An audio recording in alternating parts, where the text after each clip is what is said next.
Well, we got one at Jet's Pizza, so we're picking that up and dropping it off at a doorstep. Over there is a JJ Taco Shop, or JJ's Taco Shop, kitchen bar. But that's where we're going right now, Jet's Pizza. Well, I went to JJ's Taco to check it out to use the restroom, but the lady was like, "What are you doing?" So I'm gonna go over this McDonald's over here to use the restroom. You can't do that. How does she know I'm not gonna sit down and get a taco? I guess because I had this to pick up the pizza. The other place didn't have a restroom, so this is a little pizza Jet's place didn't have a restroom, so I'm gonna go in this McDonald's, use the free Wi-Fi, so might as well use the restroom too. Whatever happened to hospitality? No, just, oh well.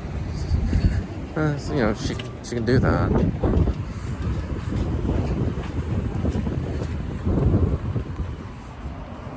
I don't think McDonald's is really going to care if you go in and you use the restroom. Because I've been on the road for so long, but to pick up a pizza.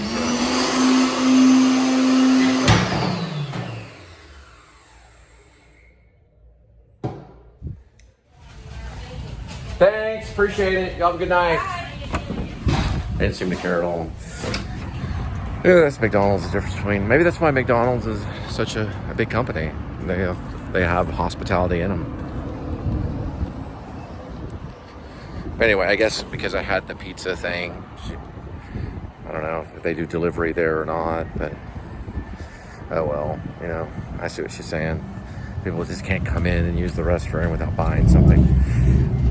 I mean, I know the JJ's Tacos probably has some good tacos, but I mean, I just think that's rude, you know? You never know who you're gonna speak to when someone wants to come in your restaurant and use the restroom. You should probably let them do that. I would. Anyway, there was already a line at the restroom anyway. So, JJ's Taco Shop and Kitchen and Bar.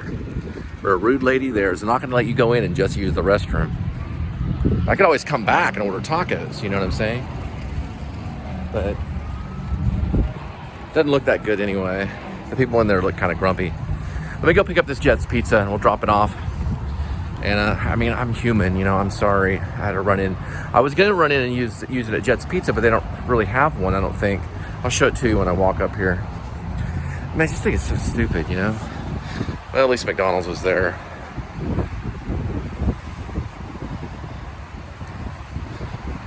I mean, if they even had a restroom, they'd probably let me use it anyway. I'm in delivery. I mean, my goodness gracious. There's got to be a little bit of hospitality. Thank you. I appreciate it, sir. Yeah, it's pretty nice, too. Yeah, there's a restroom, but there is a skeleton that says, "Rest in Pizza."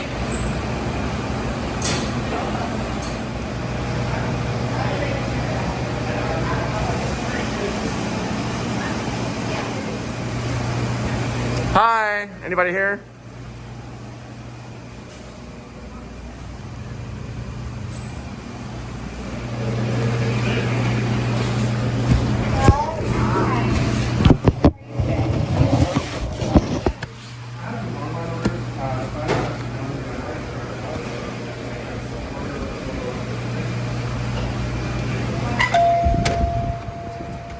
I mean, I understand JJ Tacos, you know, they have, you know, to watch out. But I guess it's because I just walked past the host and I just went right to the restroom. I could have been there. I guess not for delivery. Yeah, I would suggest if you're doing that with delivery, don't go in with your delivery bags. Because they're not going to know. You can just walk in and use the restroom in a place. But if you have the delivery bags, it's different. Because they know that you're on the clock. You know? That's one thing you have to kind of take in mind doing delivery is that you usually have to use the hospitality of the place that you're picking up. Of course, Jet's Pizza doesn't have a restroom, so you can use a neighboring restroom, but you have to put up your delivery bags and just go in. I don't know. You don't have time to get a water or anything. So you just have to hope that people have hospitality and will help you. Because you're a human person, you know, you're a human being. You're a human being that has, you know, sometimes to stop off and use the restroom somewhere. But anyway, I don't want to get into a long debate about it. All right, I drop off this jet pizza. We're going to keep on going on, all right? There's not a single building number that I can find on the outside of any of these buildings. Oh, wait, there they are. Okay, I just found them right there. And this is the actual right one. Waze led me right to it. So this place is Waze friendly. Yep, that's correct. That's the building number.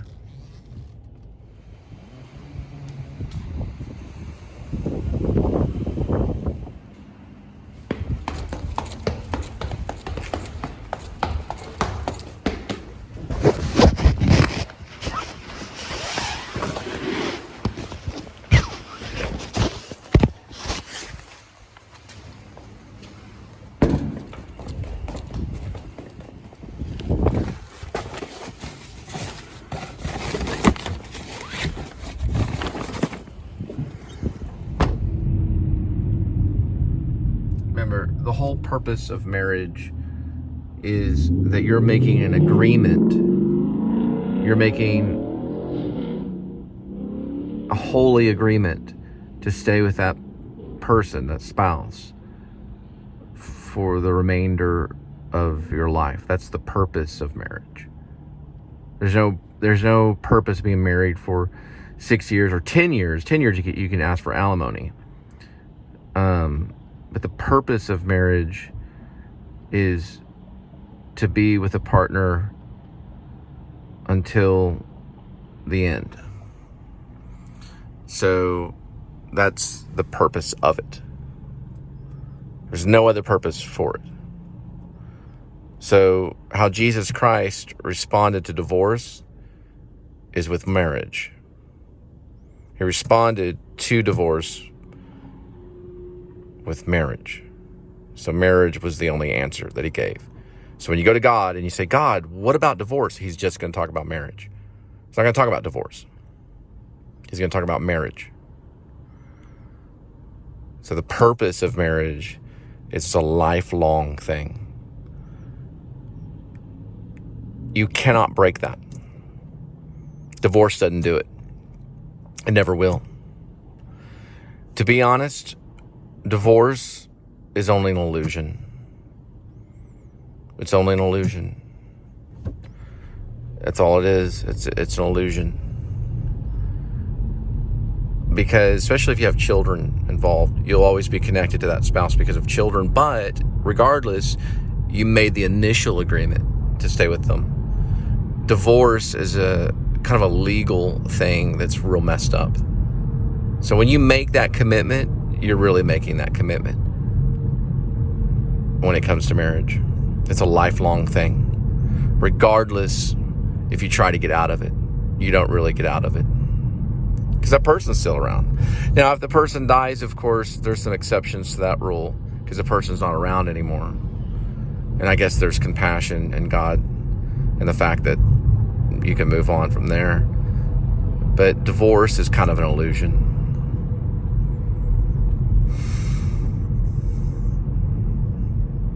Because you made that initial agreement. And that'll never go away. Just like Jesus Christ dying on the cross is always there. That crucifixion is always there. It's always happening. We're always forgiven. So once you step up there in front of the cross, and you make that agreement with God, it's there. It doesn't go away. Somewhere in my second wife's, I'm saying my second wife, and my first wife too, somewhere in their minds, each day, they'll think of me. And I'll think of them. I do. I think of my first wife all the time. And I think of my second wife all the time. Always will. That's part of marriage. But, you have to use logic and you move on. Regardless if you want to philosophize and say divorce doesn't really exist. What I mean is that you made the initial agreement at the beginning, and when the marriage happened, that'll always be there. But yes, you have to move on when it doesn't work out eventually. I mean, I guess you don't have to, but if the other person already moved on, then I guess, you kind of do. You just do it, you just you can't just, you got to listen to reason, I guess, on that whole thing. But yeah, in the back of your mind, somewhere in your heart, you did make that initial agreement when you married. Divorce is a really hard thing to understand. It is kind of an illusion in a way. Especially if you have kids, you know, there's always going to be a connection with that spouse.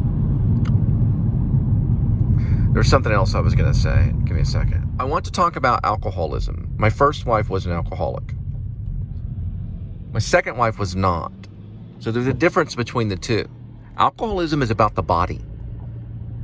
It's not about the spirit. My second wife was about the spirit.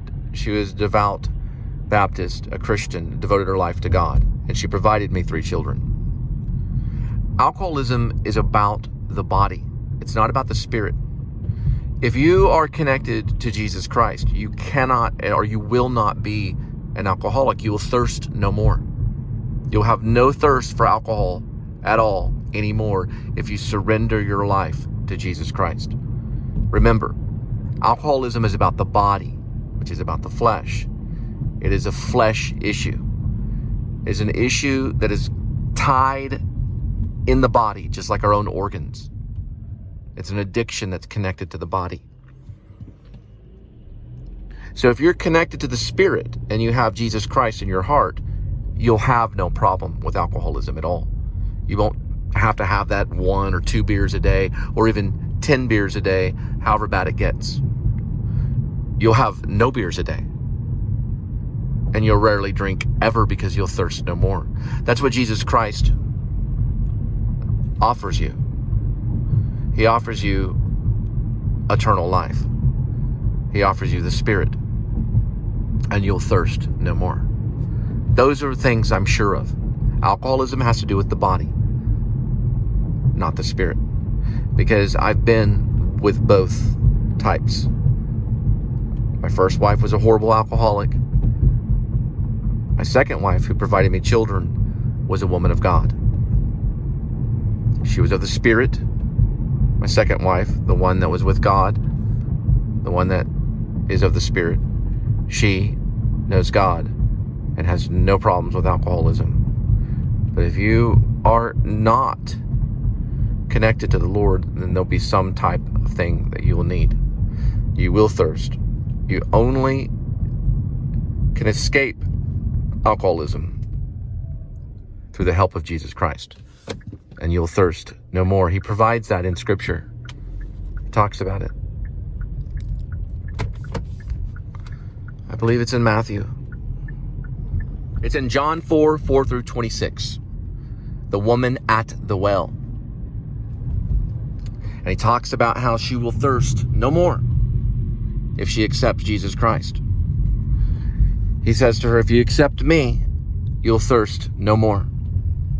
I'll provide you a different type of water where you will not thirst. He's talking about the Spirit. And that is directly to the alcoholic. John 4 through 26 is directly to the alcoholic. The woman at the well, he was talking about alcoholism. And other things too. Because remember, she knew that he was the Messiah when he said to her, and who is your husband? And she rattled off this half answer. He said, no, you have 5 husbands. Because she could not serve one household. The only woman that can serve one household is the woman of God. Because she'll serve God's kingdom and serve only one household. Right? It's very rare. But, you know, God's kingdom is a rare thing. Because it's the narrow path. It's not for everyone. But read John 4 through 26. It talks about the woman at the well, the Samaritan who Jesus talked to. That addresses alcoholism. I had to go by Walmart and I sent Linda a message about John 4 through 26. She's at home cooking right now, so tail end of the cooking show. And I bought myself some cookies. The reason why I get to eat this cookie is because of one reason. And only one reason. It's because of the King of Kings. Jesus Christ said I could eat this cookie. Right here. Jesus Christ. I'm going to wash my hands first, so real quick.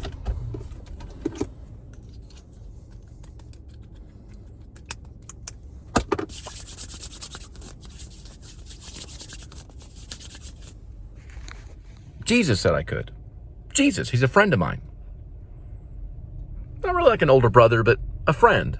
Some people call him an older brother. Some people call him Papa. Some people call him the Messiah. But he's Jesus Christ. He's a good friend.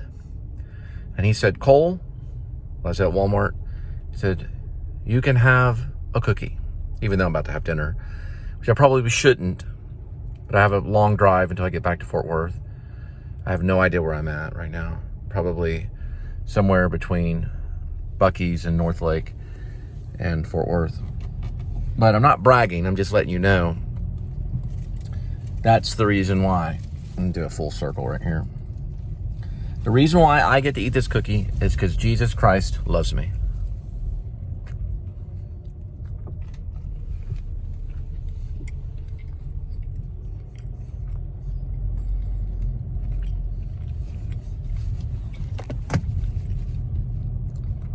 When Linda quits drinking alcohol, she's going to have a cookie like this. I don't know where she's going to be. I don't know if I'm going to be there to help her. But when she quits drinking alcohol, she's going to have a cookie. And she's going to realize the real taste. She says she likes beer because of the way it tastes. A lot of them say that. Even smokers will sometimes say that. I like the way cigarettes taste. No. But nevertheless, cookies taste good.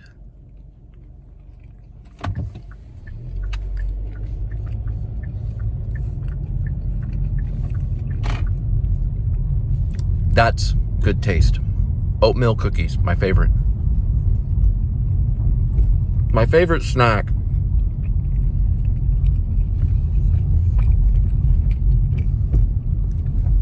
is not necessarily oatmeal cookies.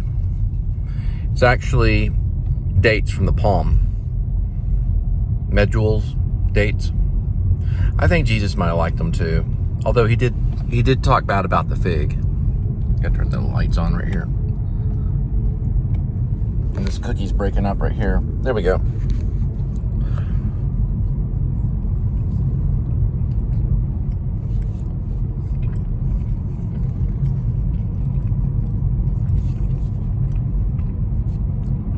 It's one of the cheaper end oatmeal cookies, but they're still good though. They're the Walmart brand. Anyway, if you have a problem with alcohol, seek help. Go to your nearby church. Talk to someone about it. I'm still praying for Linda. I can't tell if she's getting better or not because I'm not there all the time. But I think I've provided her a refuge, at least hope, that she'll be able to overcome it. And I please ask you to pray. And watch the show too. Every once in a while we'll have an evangelical message. I have no shame in that. Or I think I'm still in Keller. I got to find my way back to Fort Worth. Y'all have a good night. Yeah, that was a Keller sign right there. Y'all have a good night. Please pray. It'll pop in the next moment with Linda's cooking. Okay. Love y'all. It led me down this way because the main highway had some traffic issues. I thought I was going the wrong way, but I realized I can go around. There is a crash on, I believe that's Denton Highway on the other side. So this will lead me a different way. So Denton Highway has a crash tonight. It's August 15th, about 8:54. We called it a wrap. I like these lamps right here. So I'm leaving Keller and headed back to Fort Worth. I don't remember exactly what it was. Some kind of Linda's cooking some kind of mushroom ground beef. It's like almost kind of like patties, these little hamburger patties. Imagine that. And I think she's mixing it with like rice and stuff. We'll find out. She's still a good person, okay? She's a real person. She's still a good person. She just has a flaw. We're all broken in one way or another. Anyway, I'm headed back.